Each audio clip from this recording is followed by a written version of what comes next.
Hi friends, আজি মই এটা বহুত গুৰুত্বপূৰ্ণ বিষয় লৈ আহিছো, গুৰুত্বপূৰ্ণ বস্তু লৈ আহিছো, যেটো বিষয় বহুত মানুহে জানে, কিন্তু আমাৰ ইয়াৰ অধিকাংশ মানুহে নাজানে যে SSD কি বস্তু। আজি মই আপোনালোকৰ কাৰণে লৈ আহিছো SSD ৰ বিষয়ে ডিটেইলছত কম আৰু SSD কি বস্তু, কেনেকুৱা হয়, কেটা পাৰ্ট থাকে, গোটেই কথাখিনি মই ধুনীয়াকৈ ইয়াৰ বিষয়ে বুজাই দিম। আপোনালোকে গম পাব যে SSD লগাব লাগে নে নালাগে। SSD ওলোৱা 5 বছৰ হ'ল, কিন্তু আমাৰ মানুহে গমেই নাপায়। জামানা ক'ৰ পাই গ'ল, কিন্তু কম্পিউটাৰত লাগি থকা হাৰ্ড ডিস্ক টেকনলজি সেম আছে। মেকানিক্যাল যোনবোৰ আপোনাৰ প্লেটৰ ওপৰত প্লেট থাকে আৰু মটৰ থাকে, হেড থাকে, ঘূৰি থাকে, এই যোনটো মেকানিজম আপোনাৰ বহুত আগৰ পৰাই আছে হাৰ্ড ডিস্কত, আৰু এতিয়ালৈকে চেঞ্জ হোৱা নাছিলে। আজি 4-5 বছৰ হ'ল এতিয়া ষ্টেট সলিড ড্ৰাইভ ওলাইছে, যোনবোৰ SSD বুলি কয়। SSD ফুল মিনিং হ'ল সলিড ষ্টেট ড্ৰাইভ।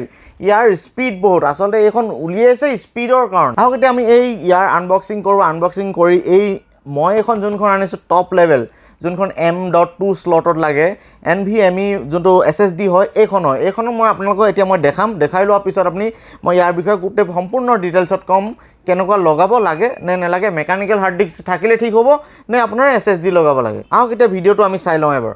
ভিডিঅ'টো আপোনালোকে এখন দেখিব পাইছে, আপোনাৰ SSD হয় NVMe SSD 1TB SSD, আপুনি 512, 256, 64, 128 GB লৈকে আপুনি যেনেকৈ মন যায় তেনে ল'ব পাৰে, কিন্তু এখন 1TB হয়। ৱেষ্টাৰ্ণ ডিজিটেলৰ ব্লু কালাৰ হয়, আৰু ব্লেক, ব্লু আৰু গ্ৰীণ কালাৰ পোৱা যায়। ব্লেকখন বেছি দাম আছে, 1TB 25-26 হাজাৰ টকা হয়। মই সেইকাৰণে আনিলোঁ ব্লু কালাৰৰ, যোনখন 14-15 হাজাৰ টকা এইখন। ইয়াত কেনেকুৱা ধৰণৰ কি হয়, চিপছবোৰ লাগি থাকে, আপুনি চাওক পেন ড্ৰাইভৰ চিপবোৰৰ নিচিনা একেই, পেন ড্ৰাইভত এটা লাগি থাকে, ইয়াত বেছিকৈ লাগিছে। আৰু চাওক কিমান লাইট ৱেইট হ'ব এইখন, ইমান সৰু। আৰু M.2 স্লট হয় এইটো, যোনটো আপোনাৰ ইয়াত দেখিব পাইছে। স্লটটো এনেকুৱা ধৰণৰ হয়, ৰেম এখনৰ হাফ চাইজ বুলি ক'ব পাৰি। SSD ফ্লেশ চিপছত আপোনাৰ ডাটা ষ্ট'ৰ হয়, কিন্তু মেকানিক্যাল হাৰ্ড ডিস্কত প্লেটত আপোনাৰ ডাটাবোৰ ষ্ট'ৰ হয়। এইখন আপুনি পাৰ্মানেণ্ট ডাটা ষ্ট'ৰ হিচাপে আপুনি ইউজ কৰিব পাৰে, কোনো প্ৰব্লেম। 5 বছৰ কোম্পানীয়ে ৱাৰেণ্টি দিয়ে, আৰু বহুত এনেকুৱা হাৰ্ড ডিস্ক আছে যিবোৰ আপোনাৰ খুব সোনকালে বেয়াও নহয়। আমাৰ কম্পিউটাৰবোৰ যেতিয়া ডাটা ট্ৰান্সফাৰ প্ৰপাৰ নহয়, তেতিয়া আপোনাৰ ট্ৰেফিক জামৰ নিচিনা এটা চিটুৱেশ্যন ক্ৰিয়েট হয়, যোনটো বটল নেক বুলি কয়। বটল নেক হ'লে আপোনাৰ কি হ'ব, আপোনাৰ কম্পিউটাৰটো হেং হ'ব, আপোনাৰ কম্পিউটাৰৰ হাই কনফিগাৰেশ্যন থাকিলেও শ্ল' চলিব, কেতিয়াবা বহুত হেং হয়, বহুত অধিক শ্ল' হৈ পৰে, আৰু এইটোকে কয় বটল নেক। মই আগতে কৈছিলোঁ যে বটল নেক কথা ক'ম, এইটোকে কয় যোনবোৰ বহুত জাম হৈ যায়, বহুত হেং হৈ যায়, বহুত হাই কনফিগাৰেশ্যন থকাৰ পিছতো এইটোক বটল নেক বুলি কয়। আৰু বটল নেক কেনেকৈ দূৰ কৰিব পাৰি, SSD হাৰ্ড ডিস্ক লগাওক, বটল নেক গাইব হৈ যাব। আৰু তাৰ উপৰিও মই বটল নেক কেনেকৈ কি হয়, মই গোটেইখিনি কথা আৰু এটা ছিংগলকৈ ভিডিঅ' বনাই দিম বটল নেকৰ বিষয়ে। এই বটল নেক হোৱাৰ মেইন কাৰণে হৈছে আমাৰ ট্ৰেডিশ্যনেল যোনখন মেকানিক্যাল হাৰ্ড ডিস্ক, এইখনৰ কাৰণে আমাৰ বটল নেক হয়। আৰু এই বটল নেক যাতে নহয়, তাৰ কাৰণে আমাৰ ইঞ্জিনিয়াৰবোৰে ইনভেনশ্যন কৰিছে এইটো SSD, যোনখনৰ স্পীড আপুনি সাংঘাতিক বুলি ক'ব পাৰি। আপুনি লগালেই বুজি পাব যে এইখনৰ স্পীড সঁচাকৈ সাংঘাতিক। আৰু SSD হৈছে বহুত ৰিলায়েবল আৰু ডিউৰেবল। আপোনাৰ যদি কেনেবাকৈ আপোনাৰ যোনখন মেকানিক্যাল হাৰ্ড ড্ৰাইভখন যদি আপোনাৰ কম্পিউটাৰৰ পৰা কেতিয়াবা বাহিৰলৈ উলিয়ায়, বা কিবা কাৰণত আপুনি হাতৰ পৰা পৰি গ'ল, অলপ ওপৰৰ পৰা পৰি গ'ল, তেনেহ'লে আপোনাৰ হাৰ্ড ডিস্কখন আপুনি ভাবক 90% চান্স গ'ল, সেইখন ফেইল হ'ব। কিন্তু SSD তেনেকুৱা নহয়। SSD ফ্লেট চিপ, সৰু চিপ লাগি থাকে, আৰু ওজন পাতলা, কম্পেক্ট, আৰু পৰিলেও পটককৈ বেয়া নহয়। এইটো এটা ইয়াৰ খুব ভাল কথা, পৰিলেও যেতিয়া বেয়া নহয়, আপোনাৰ ডাটা খুব ছেভ হৈ থকাৰ সম্ভাৱনা থাকে, আৰু ইয়াক আপুনি বহুত দিনলৈ ইউজ কৰিব পাৰে। যোনখন আমাৰ অল্ড মেকানিক্যাল হাৰ্ড ডিস্ক, এইখন আপুনি 3 লাখ বা 3.5 লাখ ঘণ্টা যদি আপুনি ইউজ কৰে, তে ই ফেইল হোৱাৰ সম্ভাৱনা থাকে বা ফেইল হৈ যায়।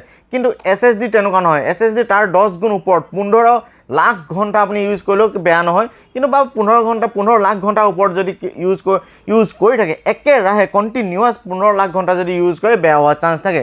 ইমানটোতো আমাৰ কম্পিউটাৰবোৰ নচলে বুলিয়ে মই ভাবোঁ।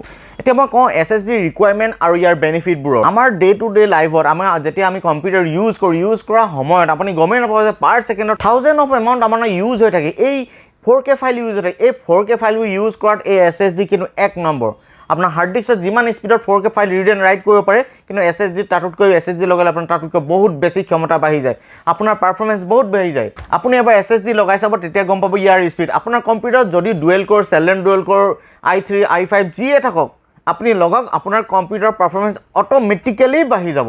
ডুৱেল কোৰ লগাই দিয়ক ডুৱেল কোৰ লগাই দিলে আপুনি গম পাব যে ইয়াৰ ডাটা ট্ৰান্সফাৰ ৰেট কেনেকুৱা হৈ যাব আপুনি কোনো টেনশ্যন ল'ব দৰকাৰ নাই যিকোনো কম্পিউটাৰতে আপোনাৰ হাৰ্ড ডিস্কত লাগি থকা হাৰ্ড ড্ৰাইভ লাগি থকা যিকোনো কম্পিউটাৰতে SSD লাগিব পাৰে 3-4টা ধৰণৰ আছে মই অলপ পিছত ইয়াৰ বিষয়ে কৈ আছোঁ কেনেকুৱা কি ধৰণৰ থাকে আৰু কি ধৰণে আপুনি লগাব যিকোনো কম্পিউটাৰতে লগাব আৰু ডাটা ট্ৰান্সফাৰ ৰেট আপুনি বঢ়াই দিয়ক আৰু এটা কথা ইয়াতে মই কৈ থওঁ আপুনি এটা বহুত নামী দামী কোম্পানীৰ বহুত হাই কনফিগাৰেশ্যনৰ এটা লেপটপ লৈছে যোনটোত আপোনাৰ i7 প্ৰচেছৰ লাগিছে 4GB বা 8GB গ্ৰাফিক্স বা 16GB বা 32GB ৰেম লাগি আছে কিন্তু তাত হাৰ্ড ডিস্ক নাই হাৰ্ড ডিস্ক আছে SSD নাই তেতিয়া কিন্তু আপোনাৰ বটল নেক হোৱাৰ চান্স থাকে ইয়াৰো বহুত কাৰণ থাকে যদিও আপুনি বহুত হাই কনফিগাৰেশ্যনৰ কম্পিউটাৰ লৈছে কিন্তু বটল নেক হোৱাৰ সম্ভাৱনা থাকে কিন্তু যদি আপুনি ইমান দামী কম্পিউটাৰ নলৈ বা ইমান হাই কনফিগাৰেশ্যনৰ কম্পিউটাৰ নলৈ আপুনি জেনেৰেল কম্পিউটাৰ এটা লয় যদি i3 বা i5 তাত যদি SSD লগাই দিয়ে তেনেহ'লে আপুনি সেই i7 সমানৰ স্পীড পাব ইমানেই ভাল এইটো SSD লগালে ইমান স্পীড বাঢ়ি যায় ইয়াৰ 2 নম্বৰ কাৰণ হৈছে আপোনাৰ ফাষ্টেষ্ট বুট টাইম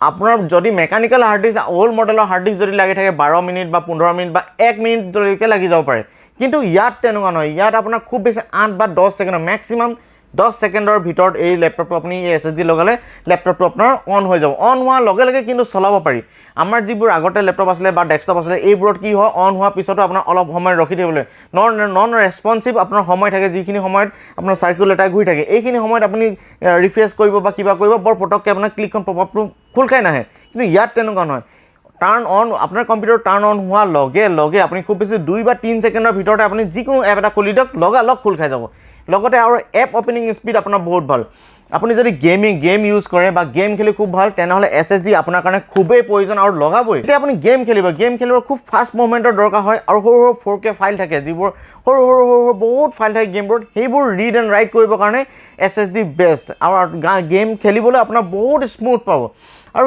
এটা কথা যেতিয়া এপ অপেনিং স্পীড বাঢ়ি যায় এপটো কি হয় ক্লিক কৰাৰ পিছত আমাৰ কম্পিউটাৰত বহুত দেৰি লাগে এপটো কিন্তু ইয়াত তেনেকুৱা নাই SSD লগোৱাৰ লগে লগে এপ স্পীড বাঢ়ি যাব আপোনাৰ গেম লোডিং এপ লোডিং এইবোৰ লোড টাইমটো একেবাৰে কমি যাব সেইখিনি আপুনি দেখিয়ে নাপাব যে ইমান কম সময়ত কেনেকৈ গেম লোড হৈ গ'ল কিন্তু মেকানিকেল হাৰ্ড ডিস্কত এনেকৈ নহয় বহুত টাইম লাগে লোড হ'বলৈ আৰু কেতিয়াবা কি হয় অন হোৱাৰ পিছত আপোনাৰ কম্পিউটাৰটো পুনে স্কেন হ'ব লাগে হেং হৈ যায় কিবা হৈ যায় কিন্তু SSD লগাই দিয়ক সব প্ৰব্লেম খতম আপুনি সেইবোৰ একোৱে নাপায় ইমান ধুনীয়া SSD লগালে ইমান ধুনীয়া fast app opening speed up হৈ যাব আপোনাৰ বুট স্পীড আপ হৈ যাব আৰু ডাটা ট্ৰান্সফাৰ ৰেট অধিক হৈ যাব ইমান ধুনীয়াকৈ আপুনি ট্ৰান্সফাৰ কৰিব পাৰিব ৰেটবোৰ 150 600 500 এনেকুৱাত আপোনাৰ স্পীডত আপোনাৰ ডাটা ট্ৰান্সফাৰ হয় আৰু আমাৰ মানুহৰ আৰু এটা কথা হ'ল হাৰ্ড ডিস্ক লগালে কিমান আপোনাৰ কাৰেণ্ট টানিব বা SSD লগালে কিমান কাৰেণ্ট টানিব মই আপোনাৰ ডিফাৰেঞ্চ কৈছোঁ আপোনাৰ যদি মেকানিকেল যিবোৰ আমাৰ হাৰ্ড ডিস্ক লাগি আছে ওল্ড মডেল হাৰ্ড ডিস্ক এইবোৰ এতিয়া যিবোৰ কম্পিউটাৰ আহি আছে এই কম্পিউটাৰবোৰ যিবোৰ হাৰ্ড ডিস্ক লাগিছে এই কম্পিউটাৰবোৰ আপোনাৰ যেতিয়া শুই থাকে স্লিপ মোডত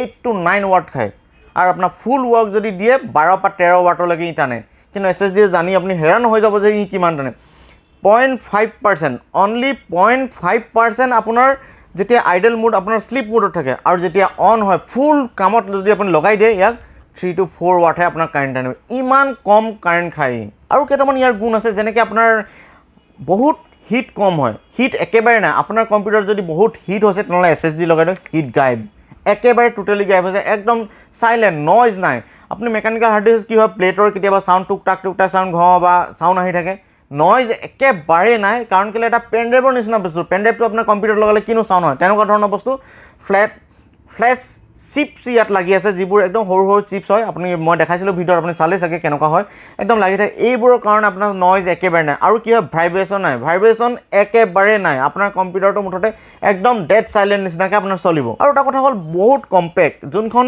NVMe যোনখন এখন NVMe আৰু SSD এখন বহুত কম্পেক্ট হয় এখন ৰেমতকৈ আধা এখন লগাই থৈ M.2 শ্লট যদি আছে এখন লগাই ল'ব আপুনি বহুত কম্পেক্ট হয় আৰু ইয়াত 3টা ধৰণৰ আছে এটা হ'ল SATA 3 আৰু এটা হ'ল NVMe আৰু আপোনাৰ আৰু এটা ধৰণৰ আপুনি লগাব পাৰে হাৰ্ড ডিস্ক আপোনাৰ কম্পিউটাৰত যদি আপোনাৰ হাৰ্ড ডিস্ক অলৰেডি লাগি আছে সেইখন হাৰ্ড ডিস্ক খুলিব নিবিচাৰে তেনেহ'লে আৰু এখন যদি লগাব বিচাৰিছে তেনেহ'লে যদি M.2 শ্লট নাইও তাৰ উপৰিও আপুনি এখন লগাব পাৰে যদিহে আপোনাৰ DVD ৰাইটাৰ আছে আপোনাৰ যদি DVD ৰাইটাৰ ইউজ নহয় তাৰ DVD ৰাইটাৰটো গুচাই দিয়ক তাৰ বদলি এটা কেচিং পায় DVD ৰাইটাৰ কেচিঙত হাৰ্ড ডিস্কখন সোমাই দিব আপোনাৰ SSD হৈ যাব সেইটোত আপুনি বুট কৰি থ'ব সেইটোত আপোনাৰ অপাৰেটিং চিষ্টেম লোড কৰিব পাৰিব আৰু গেমবোৰ তাত লোড কৰিব আপুনি বা আন যি এডব প্ৰিমিয়াৰ কৰে বা আন ফটোশ্বপ কৰে হেভি যোনো ফ্লেক্স বনায় সেইবোৰ ছফ্টৱেৰ এই আপোনাৰ SSDখনত ইনষ্টল কৰি থ'ব আপোনাৰ বহুত স্পীড বাঢ়ি যাব আপুনি এবাৰ লগাই চাব নিজেই গম পাব আৰু যোনখন এখন NVMe SSD এইখন আপোনাৰ M.2 স্লট লাগিবই, তেতিয়াহে এখন লগাব পাৰি। আৰু এটা আছে যোনখন আপোনাৰ মেইন কম্পিউটাৰ যোনখন হাৰ্ড ডিস্ক লাগে SATA 3 হাৰ্ড ডিস্ক, তাত আপুনি লগাব পাৰে। তাত আপুনি যদি আপোনাৰ সেইখন দৰকাৰ নহয় সেইখন আঁতৰাই দিব।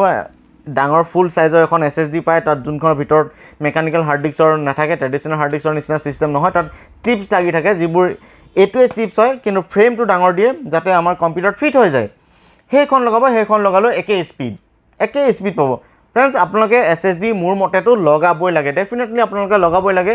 আপোনালোকৰ ইউজ কৰা এক্সপিৰিয়েঞ্চ বেলেগ হৈ যাব। ডিছএডভান্টেজ অকল এটাই, হাই প্ৰাইচ, বহুত হাই প্ৰাইচ, কিন্তু এতিয়া বহুত কমলৈ আহিছে। এতিয়া আপোনালোকে ট্ৰাই কৰি চাব পাৰে অনলাইন বা অফলাইনত কিনিব যাতে আপোনাক লগাই দিব। অনলাইনত কিনিলে কেতিয়াবা আপুনি বেয়াও কৰিব পাৰে বা কিবা এটা হৈ যাব পাৰে, কিন্তু অনলাইনত কিনিলে আপোনাৰ অসুবিধা হ'ব পাৰে। কিন্তু অফলাইনত কিনিব যাতে দোকানীয়ে বা যোনখন ডিলাৰত গৈ আপুনি লগাব তাত আপুনি তেওঁলোকে নিজে লগাই দিব। যদি আপোনাৰ কিনা ক্ষমতা আছে বা কিনিব ইচ্ছা কৰে তেনেহ'লে এখন SSD কিনক আৰু লগাই চাওক। তাৰপিছত আপুনি কেনেকুৱা পালে, মোৰ কথাবোৰ হয় নে নহয়, মই মিছা কৈছোঁ নে সঁচা কৈছোঁ, এইবোৰ মোক কমেণ্টত আপুনি জনাই লিখি দিব। তেনেহ'লে ফ্ৰেণ্ডছ, আজি SSDৰ বিষয়ে বুজিলে। নেক্সট মই বটলনেকৰ বিষয়ে দিম আৰু এনেকুৱা ধৰণৰ গেজেট, যিবোৰ নতুন লেটেষ্ট গেজেট ওলাইছে, এইবোৰ বিষয়ে চাই থাকিব হ'লে মোৰ চেনেলটো আপোনালোকে ছাবস্ক্ৰাইব কৰি ৰাখিব আৰু ছাইডত থকা বেল আইকনটো প্ৰেছ কৰি দিব, যাতে মোৰ নতুন যিবোৰ ভিডিঅ' মই দিওঁ সেইবোৰ আপোনালোকৰ একাউণ্টলৈ গৈ থাকে, আপডেশ্যন গৈ থাকে। আৰু ভিডিঅ'বোৰ মোৰ আৰু ব্লগছ মই দিওঁ, সেইবোৰো চাব। আৰু এনেকুৱা ধৰণৰ বহুত ভিডিঅ' আছে মোৰ চেনেলত, সেইবোৰো চাব। চালে গম পাব যে কোনটো কাৰণ আপোনাৰ কাৰণে উপযোগী হয়। আৰু যদি আপোনালোকে ভাল পায় লাইক কৰি দিব, আৰু যদি আন দুজন আপোনাৰ ফ্ৰেণ্ডেও জানিব লাগে বুলি আপুনি ভাবে তেনেহ'লে মোৰ আপোনাৰ ভিডিঅ'বোৰ শ্বেয়াৰ কৰি দিব। ফ্ৰেণ্ডছ, আজিলৈ আহিছোঁ। নেক্সট এটা ভাল ভিডিঅ'ত লগ পোৱাৰ আশাৰে থেংক ইউ, বাই বাই, জয় এখৰ।